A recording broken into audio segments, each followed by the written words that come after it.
গীতা জীবনে ধর্ম, কর্ম এবং প্রেমের পাঠ শেখায়।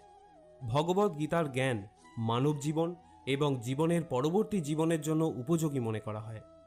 গীতা হলো সম্পূর্ণ জীবন দর্শন, আর যে ব্যক্তি একে যথাযথভাবে অনুসরণ করতে পারে সেই ব্যক্তি সর্বশ্রেষ্ঠ হয়।